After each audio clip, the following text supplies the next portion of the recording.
Hello students and welcome back to my channel excellent learning point. तो बच्चों, आज की इस वीडियो में हम क्लास 10th का वर्कशीट नंबर 32 डिस्कस करने वाले हैं। बच्चों, सब्जेक्ट जो है हमारा वो क्या है? साइंस। ठीक है बच्चों, आज जो हमारा बच्चों टॉपिक है वो basically metals and non metals के ऊपर है। ठीक है, तो देखो मेटल्स होता क्या है, नॉन मेटल्स क्या होता है। तो चलो आओ पढ़ते हैं क्या लिखा हुआ है यहाँ पर। तो सबसे पहली चीज़ लिखी हुई है मेटल्स हैव शाइनिंग सरफेस। मतलब कि बच्चों मेटल्स जो होता है वो काफ़ी शाइनी होता है, उनका जो सरफेस होता है काफ़ी चमकीला होता है, शाइनी होता है। ठीक है, बट अगर मैं यहाँ पे अगर नॉन मेटल की बात करूँ तो they do not have shining surface. क्या? They do not have shining surface. ठीक है, सिर्फ और सिर्फ एक आयोडाइन को छोड़ के। आयोडीन में जो होता है वो थोड़ा सा चमकीला होता है। ठीक है, तो नॉन मेटल बेसिकली शाइनी नहीं होता। अब बच्चों आते हैं नेक्स्ट टॉपिक पे, हार्डनेस।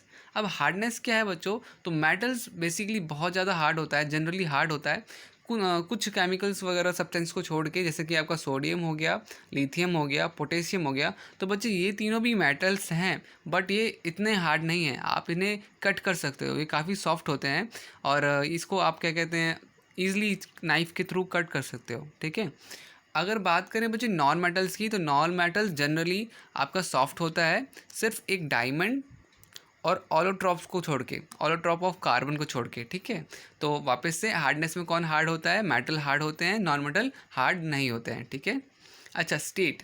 बच्चों ये किस मेटल किस स्टेट में होता है? तो बेसिकली मेटल सॉलिड स्टेट में होता है, बस एक मरकरी को छोड़ के। ठीक है, मरकरी एक ऐसा मेटल है जो कि लिक्विड फॉर्म में है। ध्यान रखना बच्चों, मरकरी एक ऐसा मेटल है जो कि लिक्विड फॉर्म में होता है। अब आते हैं, बात करते हैं बच्चों नॉन मेटल की। तो नॉन मेटल आपको सॉलिड में भी मिल सकता है, गैसेस में भी मिल सकता है। ठीक है, तो नॉन मेटल आपके सॉलिड भी होगा, गैस भी होगा। बस एक ही एक मेटल है जो कि सॉरी नॉन मेटल है जो कि ब्रोमाइन है, जो कि लिक्विड फॉर्म में है। ठीक है, मेलेबिलिटी।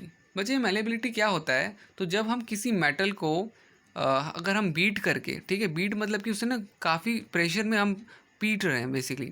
तो बीट बीट करके अगर हम उसे थीन शीट में कन्वर्ट कर देते हैं तो उसे कहते हैं मेलेबिलिटी। ठीक है, तो यहाँ पे आप लिखोगे metal can be beaten into thin sheet. ठीक है, हम मेटल को बीट करके थीन शीट में कन्वर्ट कर सकते हैं।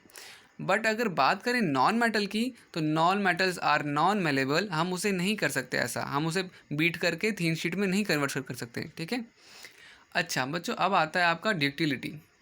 बच्चे डक्टिलिटी क्या होता है? तो जब आप किसी एक मेटल को वायर्स में, लंबे लंबे वायर्स में कन्वर्ट कर दो, और तो उसे डक्टिलिटी कहते हैं। तो ये चीज़ मेटल में ही होती है बच्चों, ये चीज़ अगेन नॉन मेटल में पॉसिबल नहीं है। नॉन मेटल को आप वायर में कन्वर्ट नहीं कर सकते। बच्चों अब आते हैं conductor of heat and electricity.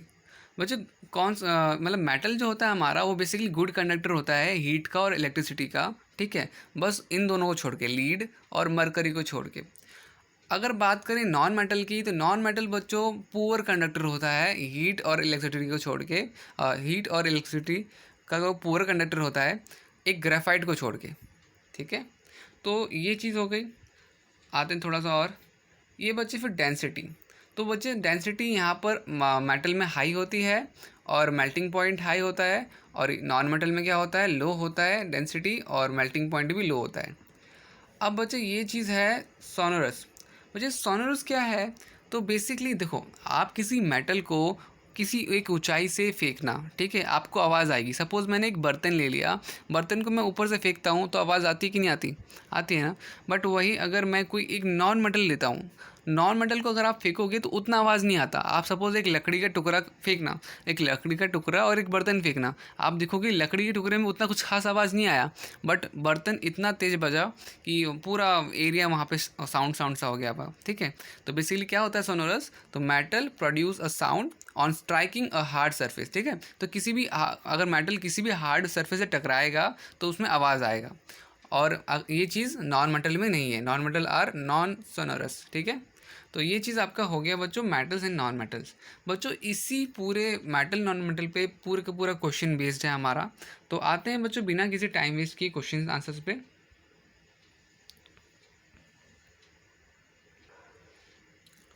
तो देखो बच्चों, आपका सबसे पहला क्वेश्चन है, name a metal which is a liquid at room temperature. बच्चों मैंने बताया था ना, कौन सा मेटल होता है जो कि लिक्विड फॉर्म में होता है, तो वो आपका क्या नाम होगा, वो आपका होगा मरकरी। ठीक है, तो लिखा हुआ है the matter exist which exit as a liquid at room temperature is mercury. ठीक है बच्चों, सेकेंड क्वेश्चन में आते हैं बच्चों। लिखा हुआ explain the meaning of malleable and ductile. मैंने मेलेबल डक्टाइल की मीनिंग बताई थी, अब ज़रा पढ़ भी लेते हैं क्या है बच्चों। तो लिखा हुआ है मेलेबल क्या होता है, तो the property of a metal from which it can be beaten into thin sheet. मतलब कि वो प्रॉपर्टी जहाँ पे हम मेटल को थीन शीट में कन्वर्ट कर सकते हैं उसे कहते हैं मेलेबिलिटी। और the metal which can beaten into thin sheet are said to be malleable.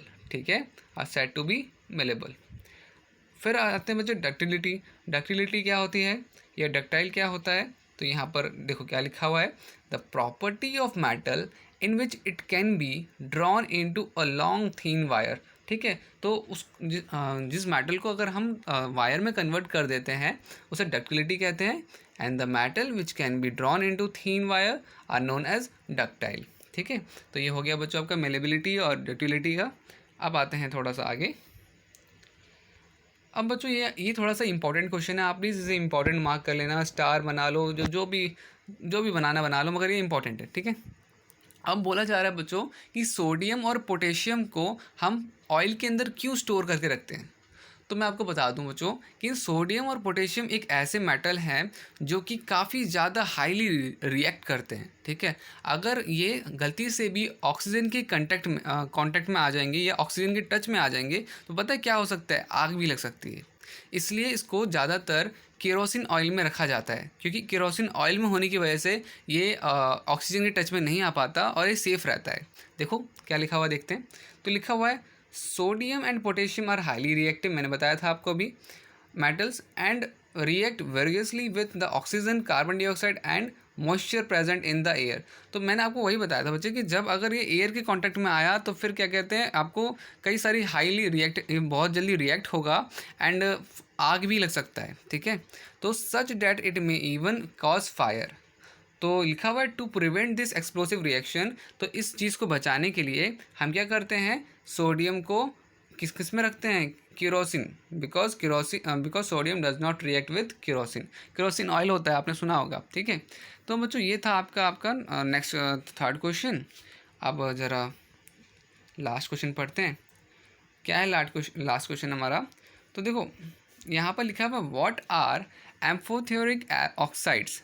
बच्चे एम्फोथेरिक ऑक्साइड क्या होता है, तो देखो वैसे मेटल्स जो कि एसिडिक भी हो और बेसिक भी हो। ठीक है, तो वैसे मेटल्स को हम क्या कहते हैं, एम्फोथेरिक ऑक्साइड्स कहते हैं। ठीक है, for example aluminium oxide, zinc oxide. तो ये बच्चे दोनों में रिएक्ट करते हैं, चाहे वो एसिड हो या बेस हो। तो ठीक है बच्चों, आज की वीडियो में इतना ही था। अगर बच्चों आपको वीडियो अच्छी लगी तो प्लीज़ वीडियो को लाइक करना, शेयर करना एंड कमेंट करना।